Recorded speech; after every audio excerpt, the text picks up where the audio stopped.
Hey guys, in this video I'm going to talk about my extensive experience with psychedelics, and it is very much that extensive. And this is not something to brag about, and to be honest, it's not something I do often. I dabble maybe once or twice a year, but very microdose level types of psychedelics, which I'll talk about afterwards. But I have a history of psychedelics because, for one, I used to be part of the like dealing them. I used to deal a lot of different ones. Ones that you might not even be fully, you might be aware of some of them, but have no experience. They're kind of more, not common ones.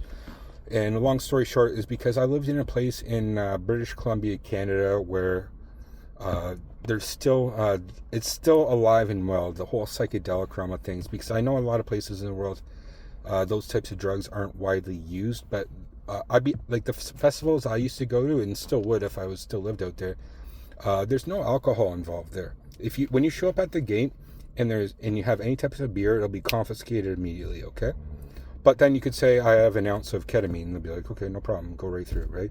Or like a huge tabs of acid or all different types of things. Okay, so at a very young age, I got exposed to psychedelics through a guy who now is actually very famous. He's part of one of the biggest rock bands of history in Canada. I'm not going to mention the name because I don't want to, out of respect, not say that. But at a young age, I wanted to do mushrooms, right? So I gave him $40 worth, and I ended up getting $40 worth of mushrooms, which was like, probably a quarter, okay?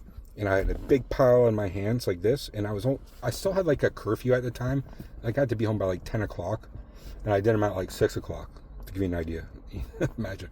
Anyway, I ate them all. I chewed them all down, washed them down with something. I think it was like Coke from the store.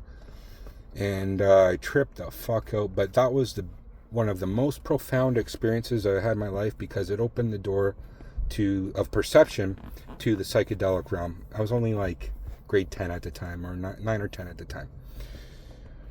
So through high school, shrooms were the big thing. But then, like I mentioned, I moved to BC, and I got exposed to, after high school, I got exposed to LSD, which was the big thing, but as well mushrooms as well.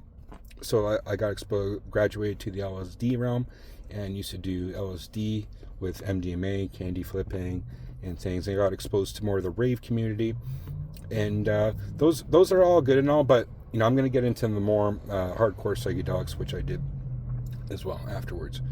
But LSD, it's one that it's not to take lightly, because I'm going to say, well, psychedelics in general, which is, it can be the most profound experience, but it also can be the most horrible experience, depending on what environment you're on, who you're with, what all types of factors involved. But LSD is a beautiful drug. It's not something I don't think I even want to do today, but I'm happy I did at the time, because it was one that really opened me up.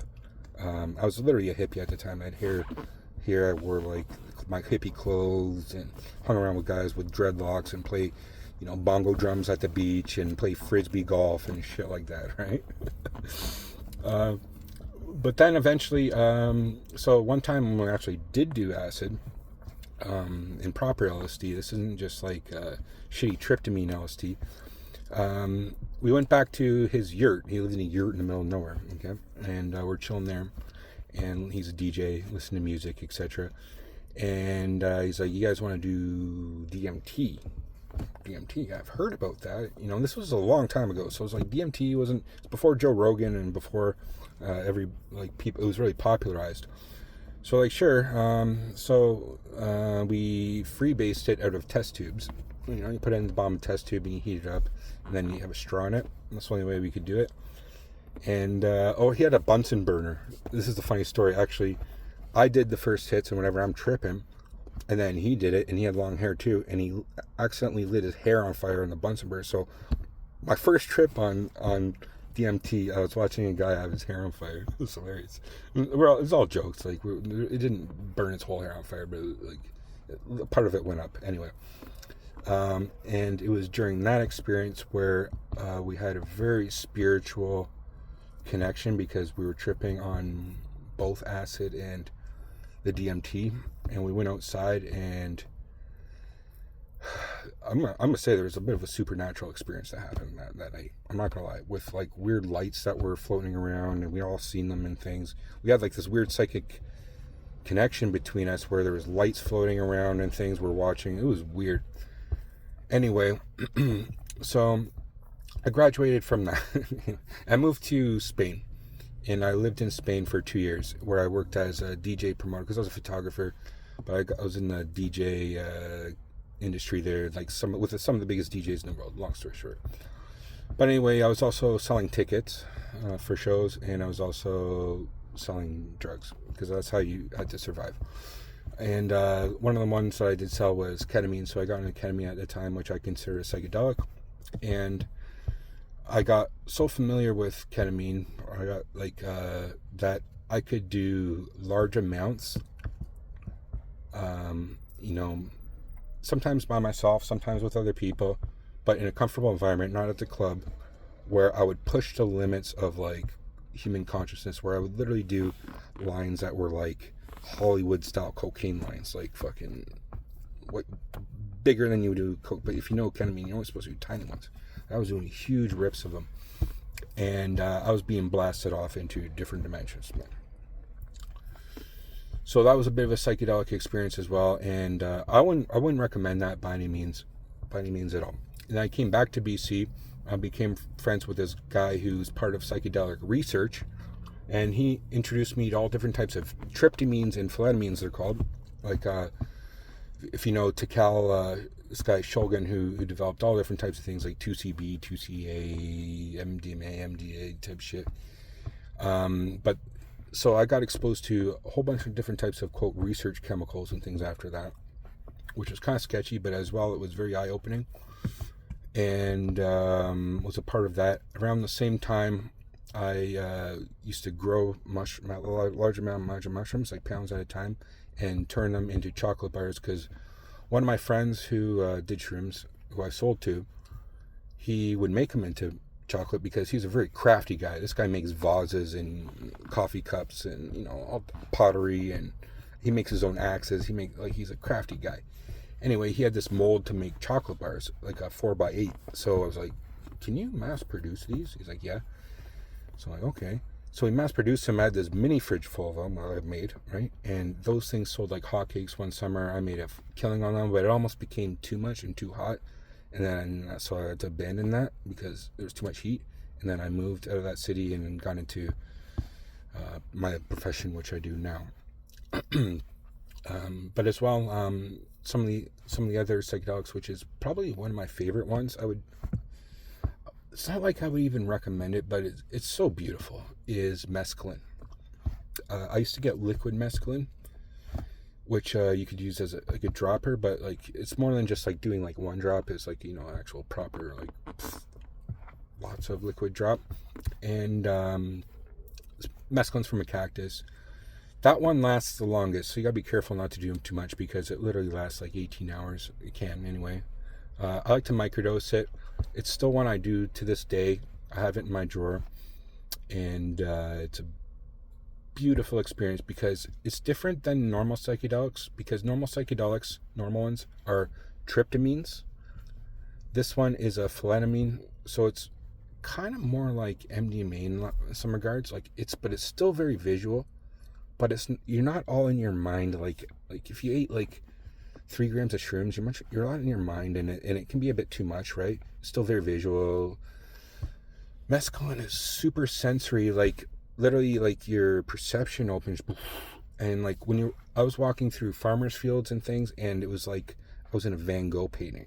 It was so beautiful. I'm just like in awe, even though it was just a normal day. So I like that. I like to microdose that like maybe once a year. The other thing I do sometimes is so there's normal DMT, which is the NN DMT. Well, I got a pen that's 5-MeO DMT because I was dating this chick before my wife, and I did it with her. She came over, and I was like, okay, I gotta try this. So I was in bed. I took 2 5-second salts. I went into a fucking different dimension. To be honest, I think I freaked her out too much, and that's probably when we always stopped seeing each other. It was just so whacked out. But I went to, you go different dimensional, and I got a vape pen after that for myself, and I've done it in VR world. I have a VR headset. I've done it in there, but I don't go like too hard with it. But once in a while, I'll pull it out and take a few hits of that, and just to remind myself. But like, whenever I do psychedelics now, I don't like to go balls deep so much because I have been there. You know what I mean? There is benefit to do that, but for me, I think the benefit is to be also consciousness, because at least you're going to get something out of it at the same time, right? And sometimes we just need that reminder that there's a little bit more to consciousness than what we normally perceive.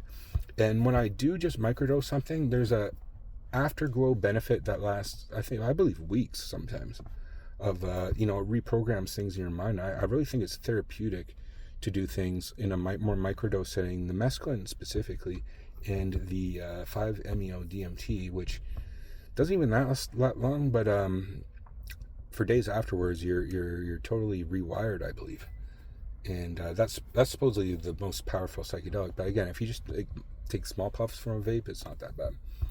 I wouldn't take huge freebase of it per se. And I've done salvia too. Salvia sucks. Don't worry about. Don't do salvia. So those are the ones I should really I'd really want to mention and explain about things. But I really truly believe that in what psychedelics are because here's what it is in essence. There's certain plants and certain materials and even fungi and things, cacti, that contain chemicals that are like for the brain, that are like serotonin. And that blows my mind in itself. Like, why in nature are there things that are like in the human brain that affect human consciousness, that affect artwork, culture, language, all music, all different types of things? Like, that is mind-blowing in itself, and I believe it's there for a reason. I don't think it's something you should do all the time. I believe people can and do abuse it, and there's problems that can be created by going too hard with the psychedelic realm. But it's something that and maybe it's not for everybody. You know what I mean? You might need to be a bit more of an abstract individual to appreciate it. But I'm telling you, the first time I did a huge handful of shrooms, I got thrown into that whole trip. That changed my life forever after that. Really, at a very young age. Like, I'm probably shouldn't have done it at that age. I probably was only 13 at the time, to do like that large amount. But like, it was like a psychedelic puberty, if you know what I mean. Like, to change my mind at that time, to really put me on that path of thinking outside the box. I really believe it did do that. So thanks for watching, guys. Again, I don't want to romanticize these things. It's a tool like anything else. It's not something to take lightly. Okay, so I just want to throw a disclaimer out there. Thanks for watching, guys. Peace.